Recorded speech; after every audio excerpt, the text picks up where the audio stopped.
You can access the entire episode now on our website, forbiddenknowledge.news, Rokfin, Rumble, and all podcast platforms. It's like there's two timelines they're attempting to converge together.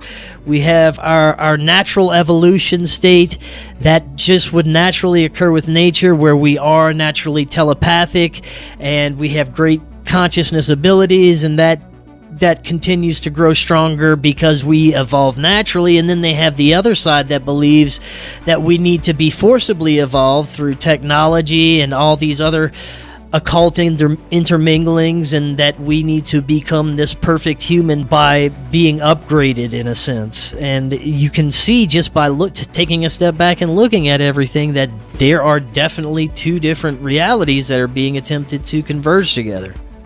Yeah, and that's not just technology. That's an occult tradition of the left-handed and the right-handed paths battling. The left-handed path has always wanted to speed things up, whether it's through drug use or through introducing technologies.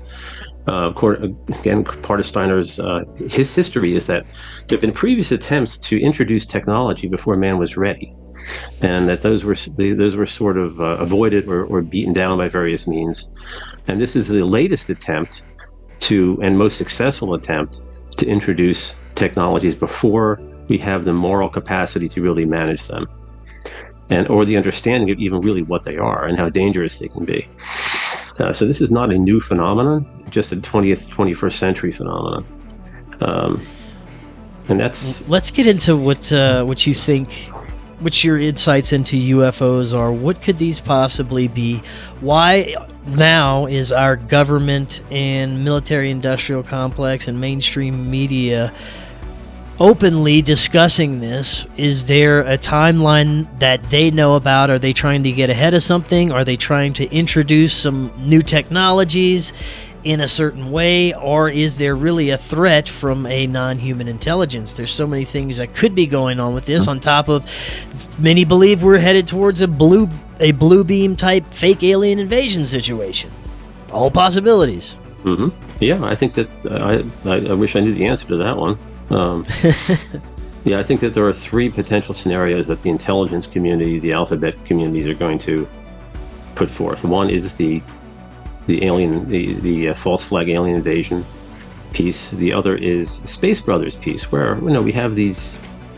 They're trying to change our origin story so that we haven't evolved over eons slowly under the guidance of spiritual beings.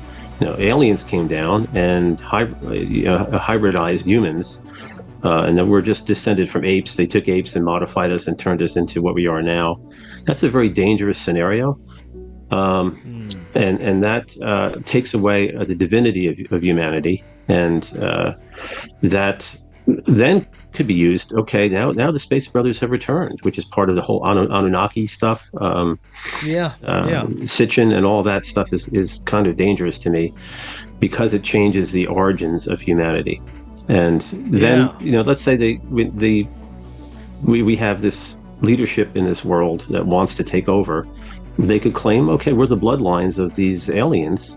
The rest of you are just kind of peons, and create some kind of Huxleyan world where we're not controlled through force, but we're controlled through soma, we're controlled through pleasure. So those are two different scenarios. And the third is kind of more based on the idea that these are demonic beings, kind of a Christian fundamentalist perspective, where they're going to be seen in that light. And kind of in a very simplistic light, and you're going to have this. Trying to think of this other show. It'll come to me. But this idea that I think society could then be also broken into two, where you have a small elite that's in control of all of these technologies of surveillance, mind control.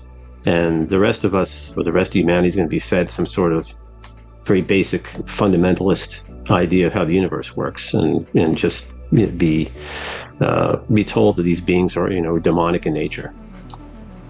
So I think those are three scenarios. I do think, as I mentioned before, I do think that there are certainly positive aspects to interaction with some of these beings, and it's difficult to figure out exactly what's going on. There's these traditions of Pleiadian beings who, are very Nordic and seem to be very benign.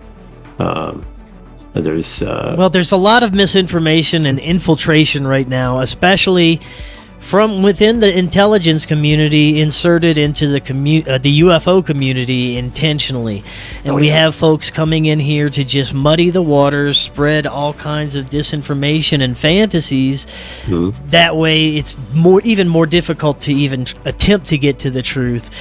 But I think that what we're seeing now with the admittance and everything coming from our military-industrial complex, it seems like they are trying to get ahead of something. There is something that's going to, some event or intelligence is going to make itself known in the future, and they want to control the narrative in some way of how it's going to occur. Yeah, that I definitely agree. Exactly what's going on, what intelligences we're talking about. Right, yeah. Is complicated. I mean, you look again at something like the Pleiades. They're Jacques Vallée kind of made fun of that whole idea because they're a very young star system. There's no way that biologically they produced beings as fast that have developed faster than we have. Steiner talked about Pleiadian beings, but more in terms of that's a sphere it's a sphere of consciousness. It's not a place. They're not physical beings. In the ordinary ancient alien, flesh and blood alien kind of narrative.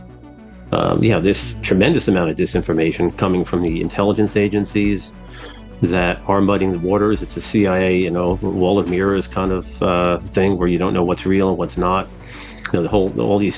This clown show of congressional hearings is another example of that, where you have Grush with these people behind him, who are connected to the intelligence community. He's a former intelligence agent. Obviously, Elizondo, Mellon, all of that stuff. I never believed in any of that. I think we talked about that before. It's all staged. Yeah. So what are they hiding? Are they hiding something to protect us? Are they hiding something so they can control the narrative?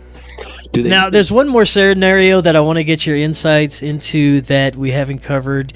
And it's something that keeps, again, another scenario that keeps coming across the show here.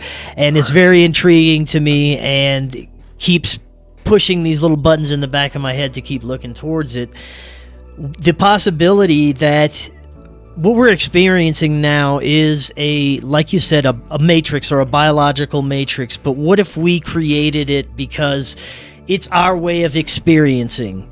This is for us to experience, and somehow this matrix was infiltrated by an AI, say, or hijacked along the way. But the simulation is coming to an end no matter what. And this is all based on things that we've told ourselves through prophecy, biblical prophecy, ancient text. Every single ancient religion, every different spiritual group has their belief of an end times, a certain period where everything comes to an end. Well, what if that is our way of explaining to ourselves that this simulation we made for ourselves is eventually coming to an end, and what's happening now is a slow breakdown of the simulation, and the only way that the elites can explain what's going on is with aliens, and they're trying to get ahead of it in certain ways. One, technologically, by trying to insert consciousness further into this technological machine so that they can live forever in this matrix. And two, they know that it's breaking down, so they're trying to make excuse after excuse so that we don't, one, wake up to the truth of what's really happening, just like in the Matrix, and two, they just hold on to power for a long enough period. Something very interesting that I've been mulling over and considering, but I want to get your thoughts on it. Well, something you kind of mentioned in the beginning was the whole idea of Maya, and that's part of all spiritual traditions. That this world was created specifically for us, so that we could experience the world, we could interact, we could learn lessons and things of that nature. There's nothing sinister necessarily in that. Implicit in that is that we only see a portion of reality, right? That our reality is kind of an illusion, which we know through quantum theory.